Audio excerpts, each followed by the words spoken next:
மைக்ரோசாஃப்டோட எக்ஸல்ல வேலையை சுலபமாக்கறதுக்கான 3 வழிகள். முதல்ல கமெண்ட்ஸை பயன்படுத்தி பழகுங்க.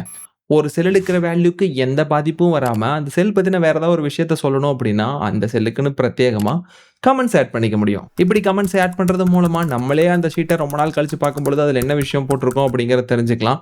கூடுதலா மற்றவங்களுக்கு ஒர்க் ஷீட்ட பகிரும் பொழுது, அந்த ஷீட்ல அந்த செல் ஏதாவது தவறுகள் அவங்க செஞ்சிருக்காங்க, அத சரிப்படுத்திக்கணும்னு நெனைச்சாலோ, இல்ல அந்த ஃபார்முலா அதுக்கு எதுக்காக அந்த இடத்துல உள்ளீடு பண்ணியிருக்கிறோம், அந்த செல்லோட முக்கியத்துவம் என்ன அப்படிங்கிற விஷயங்கள மத்தவங்களுக்கு உணர்த்தறக்கும் இந்த கமெண்ட்ஸ் பயன்படும். 2வதா செல்லோட ரேஞ்ச்களுக்கு பெயர் வச்சிரலாம். வெறுமனே A3லேருந்து A10 அப்படின்னு குறிப்பிடுறதுக்கு பதிலா, இந்த A3லேருந்து A10 எல்லாம் ஜனவரியோட டேட்டா அப்படின்னு குறிப்பிடுறதுக்கு, அந்த தேவையான செல்கள தேர்ந்தெடுத்துட்டு, ஃபார்முலா பாருக்கு பக்கத்துல இருக்கிற செல் ரேஞ்ச கிளிக் பண்ணிட்டு, அதுல அதுக்கான பெயர வச்சுக்க முடியும். இந்த நீங்க ரேஞ்சுக்கு பேர் வச்சத ஒர்க் ஷீட்ல எங்க வேணாலும் பயன்படுத்திக்கலாம்.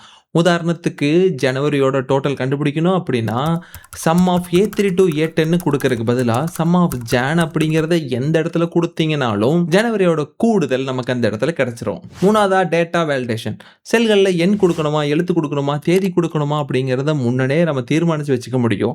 இதனால ஃபார்முலா மாறுறது, நம்மளே தவறான உள்ளீடுகள் செய்றது, இல்ல மற்றவங்களுக்கு நம்ம அந்த ஷீட்ட பகிரும் பொழுது, அவங்க தவறான உள்ளீடு செய்றது எல்லாத்தையும் தவிர்த்துக்க முடியும். இப்ப நாங்க சொன்ன பயன்பாடுகள்ல உங்களுக்கு எது புதுசு, புடிச்சிருந்து உங்க கருத்து என்ன அப்படிங்கிறதெல்லாம் கருத்து பெட்டியில சொல்லிட்டு, கண்டிப்பா இப்பவே எங்களை பின்தொடருங்கள்.